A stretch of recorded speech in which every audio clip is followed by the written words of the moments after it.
پاکستان اور افغانستان کے درمیان تنازعہ کوئی نئی چیز نہیں ہے، اس کی ایک مکمل اور پرانی ہسٹری ہے جو کم و بیش قیام پاکستان کے بعد سے ہی چلی آ رہی ہے۔ اس مسئلے کا حل کیا ہے؟ کیا جنگ اس مسئلے کا حل ہے؟ کیا بھائی چارے کی بنیاد پر بارڈر کو سافٹ کر دینا اس مسئلے کا حل ہے، یا اس کا کوئی تیسرا حل ہے؟ یہ جاننا بہت ضروری ہے، کیونکہ یہ مسئلہ اتنی آسانی سے ختم ہونے والا نہیں۔ اگر آج جنگ ہوتی ہے اور اس کے نتیجے میں افغان طالبان پیچھے ہٹ جاتے ہیں تو آنے والے دنوں میں کیا ہوگا؟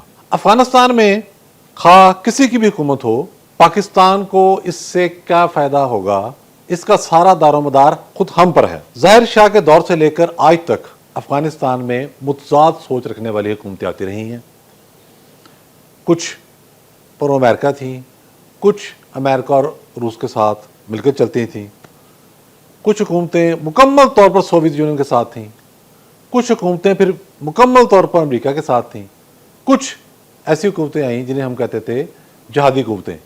پہلے 90s میں مجاہدین کی حکومت آئی، اس کے بعد دو دوار گزرے 90s کے اینڈ میں، اور اب طالبان کی حکومتیں آئیں جنہیں کہا جاتا تھا یہ سو کالڈ اسلامی حکومتیں ہیں۔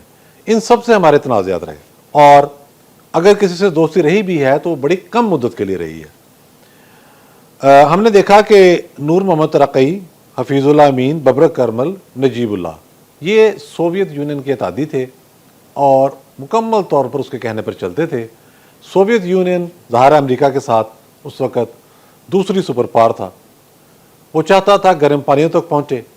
افغانستان کے اندر جب انہوں نے انٹری ڈالی تو وہ صرف جنگ وہاں تک محدود نہیں رہنی تھی، وہ جنگ پھر آگے بڑھ کے پاکستان تک آنی تھی، پھر بلوچستان کے راز سے آگے تک جانی تھی اور گرم پانیوں تک انہوں نے جانا تھا۔ یہ سارا معاملہ بڑا واضح تھا، یہ میپ تھا، یہ کوئی ہوائی باتیں نہیں ہیں۔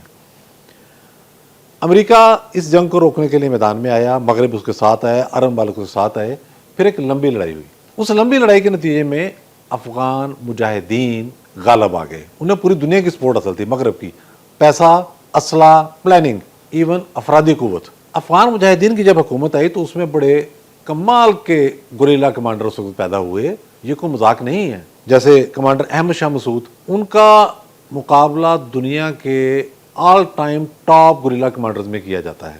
ویتنام کی جنگ کے جو ہیرو ہیں ہو چی من، ان کے ساتھ ان کا کمپیریزن کیا جاتا ہے، اور مغرب میں اس حوالے سے کتابیں لکھی گئی ہیں۔ اس طرح سے اور بہت سارے کمانڈر تھے۔ اب جب یہ حکومت بن گئی تو ان کے آپس میں جھگڑے شروع ہو گئے۔ اس کے بعد ہمیں لگا کہ یہ تو بڑا مسئلہ بن جائے گا، ہمیں ویسٹ کو سب کو جھگڑے زیادہ بڑھ گئے۔ تو پھر طالبان مرج ہوئے ملا عمر کی قیادت میں۔ انہوں نے چند ہفتوں کے اندر ایسی مقبولیت حاصل کی اور اتنی تیزی کے ساتھ وہ آگے بڑھے کہ انہوں نے الٹیمیٹ کابل پر قبضہ کر لیا اور ایک حکومت قائم ہو گئی۔ ملا عمر کی جو حکومت تھی اس کے بارے میں یہ کہا گیا کہ یہ بڑی کامیاب حکومت ہے۔ ان کے ایک آرڈر پر پوست کی کاشت پورے افغانستان میں ختم ہو گئی، اس طرح کا کنٹرول تھا۔ لیکن ہوا کیا، ہمیں حقائق مد نظر رکھنے چاہیے۔ ابھی میں چند روز پہلے ایک بہت سینئر جرنلسٹ کو پڑھ رہا تھا، وہ کالم میں لکھ رہے تھے جی کہ ملا عمر کے دور میں ہمارے تعلقات بڑے آئیڈیل تھے۔ ایسا نہیں تھا بھائی جان، ملا عمر کے دور میں ہمارے اختلافات کریٹ ہو گئے، پاکستان میں ٹیررزم کی وارداتیں ہو رہی تھیں۔ شہباز شریف وزیر اعلیٰ پنجاب تھے، لیکن وہ بطور ڈی فیکٹو وزیر خارجہ بھی کام کر رہے تھے، مطلب مختلف ممالک میں جا کے ملاقاتیں کرتے تھے، بیانات دیتے تھے۔ تو انہوں نے کہا کہ طالبان جو ہیں یہ دہشت گرد عناصر کو لگام ڈالیں۔ یہ ملا عمر کے دور کی بات ہے۔